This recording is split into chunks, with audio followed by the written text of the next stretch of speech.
Alright, today we're going to continue trying to prove trigonometric identities. So if we remind ourselves of the Pythagorean identities and our basic trig identities, the reciprocal identities and the quotient identities. Alright, so proving identities. There's a couple of strategies. Sometimes trigonometric identity proofs follow general strategies 1, which is we're told that two expressions are equal, and the object is to prove that they are equal. We do this by changing one expression into the other by a series of intermediate steps that follow the important rule that every intermediate step yields an expression that is equivalent to the first, meaning that you have to follow the rules. So we're trying to prove this identity. We're going to look at one side, we're going to look at the more complicated side, and we're going to try and keep simplifying this until we get it equal to 2, until we get it equal to the other side. So one strategy is to just take the more complicated side and try and simplify it down to see if you can't get it to equal 2. So what I'm going to do, since we've got fractions, is I'm going to try and get a common denominator. Excuse me. And get a common denominator and combine the fractions. So the common denominator would be x minus 1 times x plus 1, but you got to do it to the top. This one needs the x minus 1 on top and bottom. So now on my denominator, I have x plus 1 times x minus 1, and on top, this one I have x cubed minus x plus x squared minus 1. That's the first one, and then I'm going to have to minus the second one, which, and I'm going to put that in parentheses because I'm going to have to distribute that negative. So if I FOIL that one, I'm going to get x cubed minus x squared minus x plus 1. And now if I simplify things on top, I'm going to have x cubed minus x plus x squared minus 1. I'm going to distribute that negative, which is going to make negative x cubed, positive x squared, positive x, and minus 1. And that is all over x plus 1 times x minus 1. If I combine like terms on the top, x cubed minus x cubed cancels. Negative x and positive x cancels.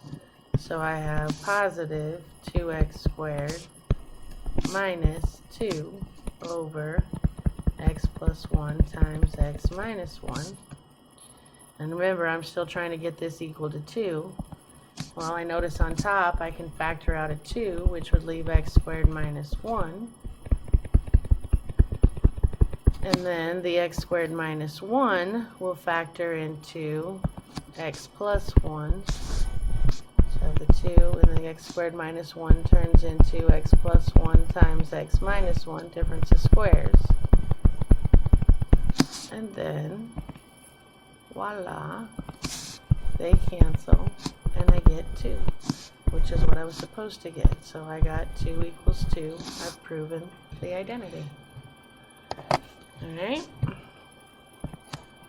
So if we look at this next one, alright, again I'm going to use the same strategy since I have fractions. So I'm going to try and combine my fractions, which means I need a common denominator. So this one I need to multiply by x plus 3 on top and bottom.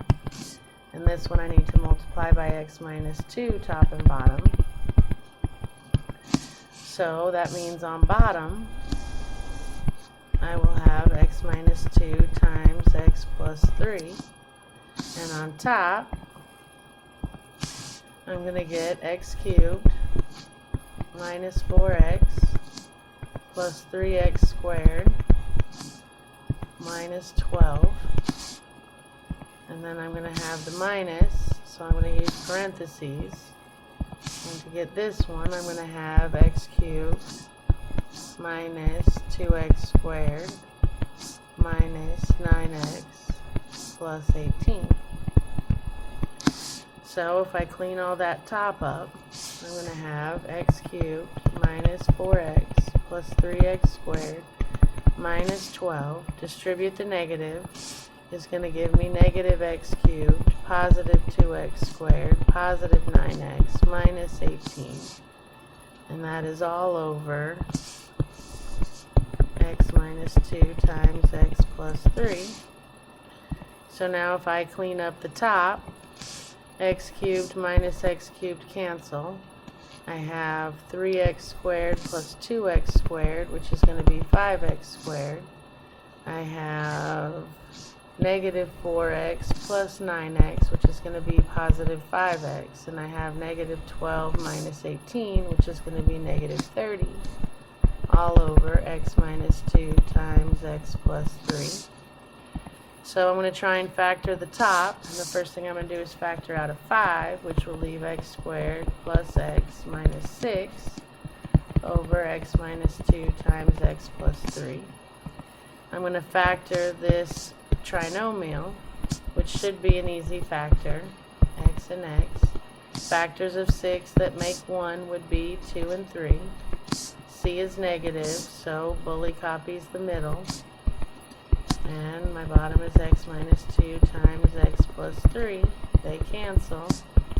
And I get 5, which is what I was supposed to get. 5 equals 5, so I've proven the identity. Okay? Alright, some of your problems aren't necessarily going to be proving an identity, but like this one says, match the function to one of the following. So this thing is supposed to reduce down to either this or this. So we have to see which one. Oops. So what I'm going to do is get a common denominator, which I'm going to have to multiply by secant x plus 1, top and bottom. And on this one I'm going to have to multiply by secant x minus 1, top and bottom. So now my denominator will be secant x plus 1 and secant x minus 1. On top, if I distribute the 1, I get secant x plus 1. And if I do the top on the second one, I get plus secant x minus 1. So now, if I combine like terms on the top, I get plus 1 minus 1 cancels, so I get 2 secant x, and the ones are gone, over, and if you look at the bottom, alright, if I multiply these out, I get secant x squared, or secant squared x, sorry, don't write it like that, secant squared x minus secant x plus secant x minus 1. The secant x's, because those are difference of squares, cancel out. So now I have 2 secant x over secant squared x minus 1. So now, if I look at that, I can replace, if you have secant squared x minus 1, it's equal to tangent squared. So now I have 2 secant x over tan squared x. And that doesn't look like either one of these, so when all else fails, try and turn everything into sine and cosine. So if I rewrite secant x, that would be 1 over cosine x. And if I rewrite tan squared x, it would be sine squared x over cosine squared x. So if I simplify the top, that would be 2 over cosine x. And I'm going to do two things. So I did this, I'm going to change the times, and I'm going to flip the bottom, so that's going to be cosine squared x over sine squared x. And if you look at this, one of these cosines will cancel out one of these, so now I have 2 cosine x over sine squared x. And that I can write as 2 cosine x over cosine x times sine x. So then that I can write as 2 cosine x over sine x times 1 over sine x. You got to admit that if I multiply those together, top times top, bottom times bottom, it would still be that. Alright, so this is the same as 2 times cosine x over sine x, and 1 over sine x is the same as cosecant x. Well, cosine x over sine x is the same as cotangent x, so I can replace that, and I get 2 cotangent x times cosecant x. So it matches to this one. Okay, so sometimes you're just going to simplify it to see what you get.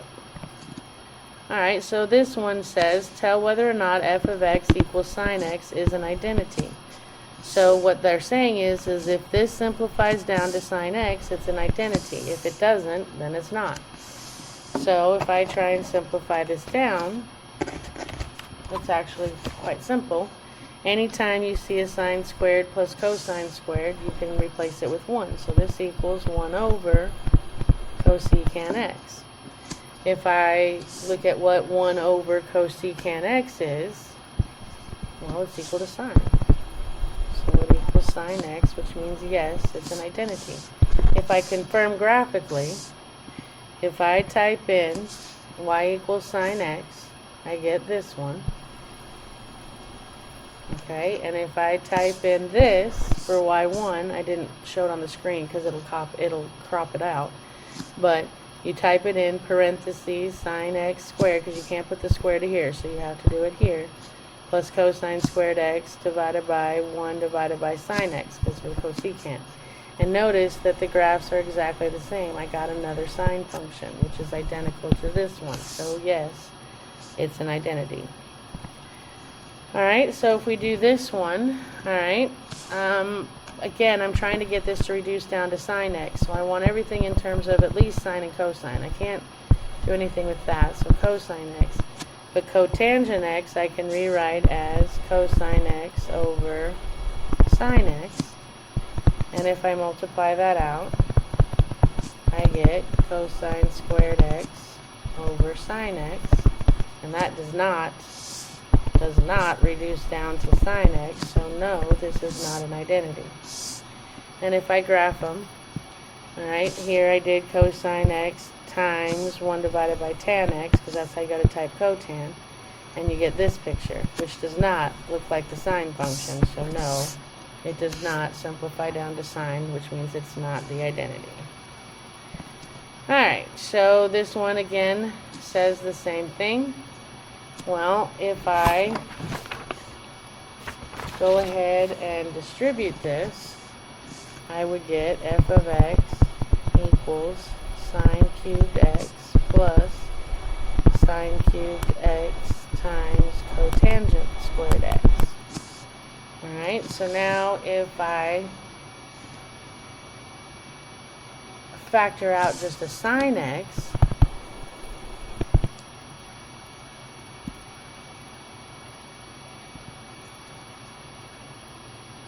which I don't know why I want to do that, but if I just factor out a sine x, I would get, oh, I know what I'm trying to do.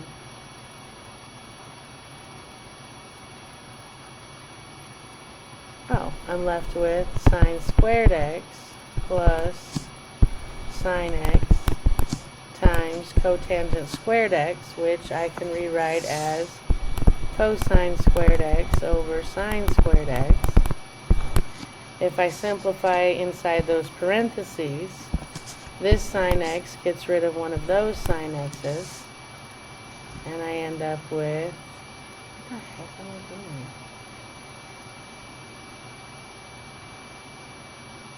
Yeah, so then I end up with, oh, no. I'm sorry. Back up. I'm going to rewrite this first.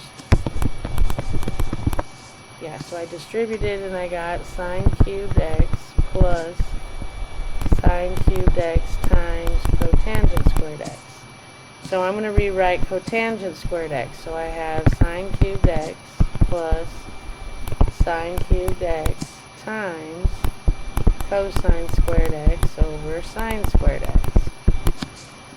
Then I can cancel two of these with two of these, which would just leave one left. So now I have sine cubed x plus sine x times cosine squared x. And now, if I factor out a sine, I would get sine squared x minus, or plus, cosine squared x. Anytime you see cosine squared plus sine squared, in either order, you can replace that with 1. So I get sine x times 1, which gives me sine x. So yes, it is the identity. And if I type them in, I typed this for y1, just like that. That's exactly how I typed it. And you can see I got the sine function. And I graphed the sine function below it just to show that it is the same as the sine function. So, yes, it's an identity. Okay. Alright, so same thing here. You cannot cancel the 2's. Everybody wants to go, oh yeah, see, it reduces down to sine x. You cannot do that.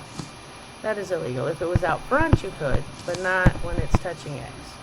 Okay, so this does not simplify down to sine x, so it is not an identity. And you can look graphically. If I do sine 2x divided by 2, you can tell it's going to be sine, but it's going to have a horizontal shrink, and then it's going to have a horizontal stretch also, actually. Alright, so this is what you end up getting, which does not look like the sine function. So no, it's not an identity. Alright, so we have a second set of strategies, and that would be to begin with the more complicated side and work toward the less complicated side. And if no other move suggests itself, again, try converting everything to sines and cosines. If you have fractions, combining them over a common denominator. Alright, so we're trying to prove this identity. You can start with either side that you want. I'm going to start with this side. And again, I'm trying to get in terms of secant and cosecant, which means I've got to get to sine and cosine somehow. So if I rewrite tan x, that would be sine x over cosine x. And if I rewrite cotangent x, that's going to be cosine x over sine x. And I'm trying to get that to equal this. So I'm going to get a common denominator. So I'd have to multiply both of these by sine x, top and bottom. And I'd have to multiply both of these by cosine x, top and bottom. That's going to give me, on the bottom, I can keep now. So I'm going to have sine x times cosine x. And on top, I'm going to have sine squared x plus cosine squared x. And you guessed it. Anytime I get a sine squared plus cosine squared, I can rewrite that as 1. So this will equal 1 over sine x times cosine x. That can be written as 1 over sine x times 1 over cosine x. And you look back, you'd get 1 on top and sine times cosine on bottom. Well, 1 over sine x is cosecant x, and 1 over cosine x is secant x. Did I get cosecant times secant? Doesn't matter what order you multiply in. I did, so I've proven the identity. Okay. Alright, if we look at the next one, we want to prove this identity. I'm going to start on this side, alright, and I'm going to FOIL that out. So I would have cosine x minus sine x squared. Don't kill puppies, so we have to FOIL this out. I'm going to get cosine squared x minus sine x cosine x minus sine x cosine x plus sine squared x. Alright, so now if I combine like terms, cosine squared plus sine squared is 1, And these two, that would be minus 2 sine x cosine x. And that equals the other side. And I'm done. I proved it. Alright. So we want to prove this identity now. Alright, I'm going to start on this side because I see a secant squared x minus 1, and if we have a secant squared theta minus 1, we can replace that with tan squared x, or theta, over sine theta. I can rewrite tan squared theta as sine squared theta over cosine squared theta divided by sine theta. So now if I flip, I'm going to keep the sine squared theta over cosine squared theta times 1 over sine theta. And I can cancel one of these signs with one of these signs, which leaves me with just sine theta over cosine squared theta. And I'm looking, and hey, the top is the same. How am I going to get the bottom to look like that? Oh, wait. Look, cosine squared theta can be replaced with 1 minus sine squared theta. And I get my sine theta over 1 minus sine squared theta, which is what I wanted to get, so I have proven the identity. Alright, you try one, hit pause, come back when you're ready, and hopefully you got sine x plus cosine x. If you did not, let's look at y. Alright, I'm going to rewrite all this mess. So secant I'm going to rewrite as 1 over cosine x, plus cosecant is going to be 1 over sine x. On bottom, that is going to be sine x over cosine x plus cosine x over sine x. Alright, so we've got a big mess here is what we've got. Alright, on top, I'm going to need to get a common denominator. So I'm going to multiply this side by sine x, top and bottom, and this by cosine x, top and bottom. So my top is going to be, the bottom is going to be sine x times cosine x, and my top is going to be sine x plus cosine x. Okay, my denominator, I need a common denominator, so I'm going to multiply by sine x, cosine x, cosine x. So on bottom, my denominator is going to be sine x, cosine x. And on top, I'm going to have sine squared x plus cosine squared x. Alright, so now if I keep, change, flip, I'm going to keep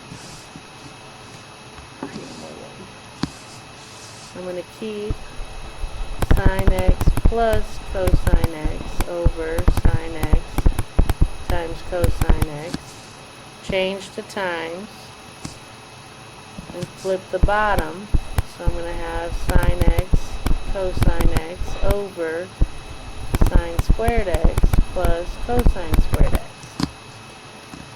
Alright, so now let's see what cancels. And we have sine x cosine x, sine x cosine x. That leaves me with sine x plus cosine x over sine squared x plus cosine squared x. Oh gee. Anytime I see cosine squared plus sine squared, I can replace that with 1. So I have sine x plus cosine x over 1, which is just sine x plus cosine x. Alrighty. You try this one, hit pause, come back when you're ready. And hopefully you got cosecant minus tan. Alright, so what I'm going to do is I'm going to rewrite, well this one we're not even proving, we're just computing the identity, so we have to come up with what this equals. Well, I'm going to rewrite cosecant.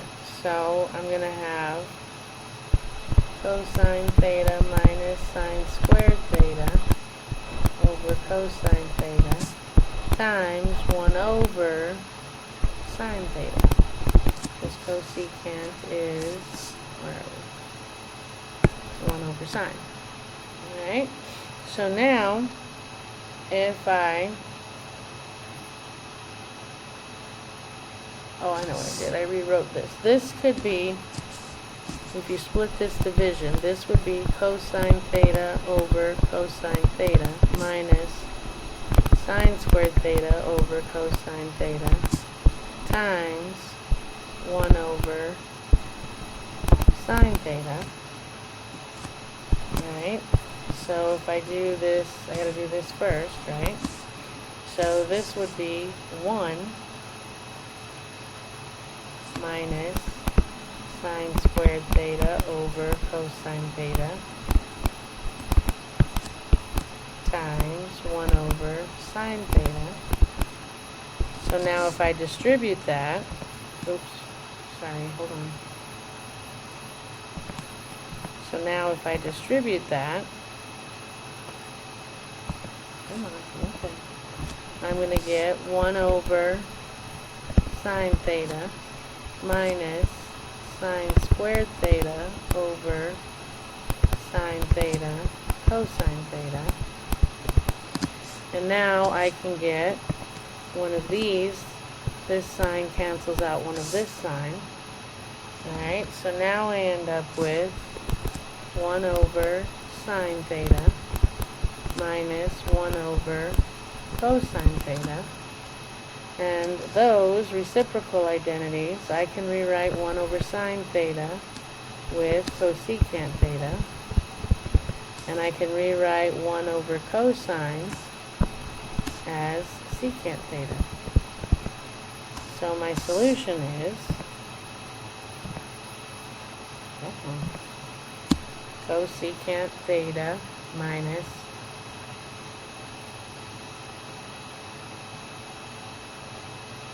my bad. There's still one sign left here. This is sine theta. And sine theta over cosine theta is tan theta. Sorry, my bad. Only one of these got canceled out. So what's left is sine over cosine, not 1 over cosine. Okay?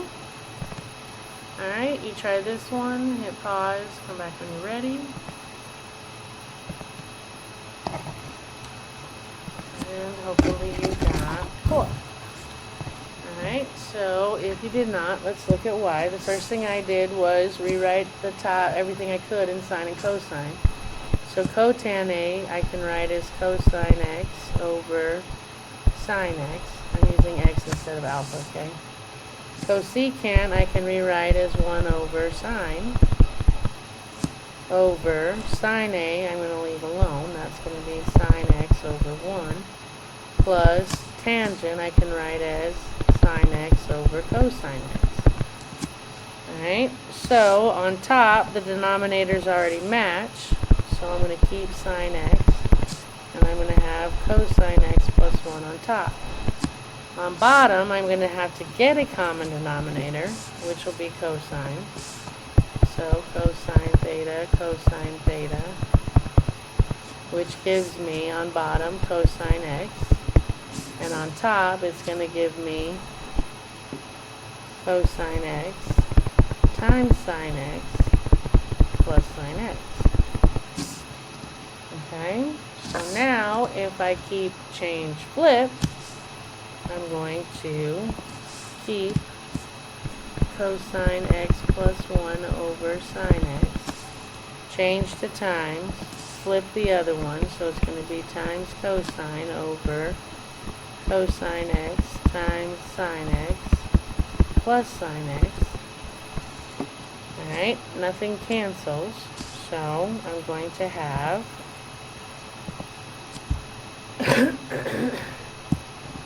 cosine squared plus cosine x on top, and on bottom I'm going to have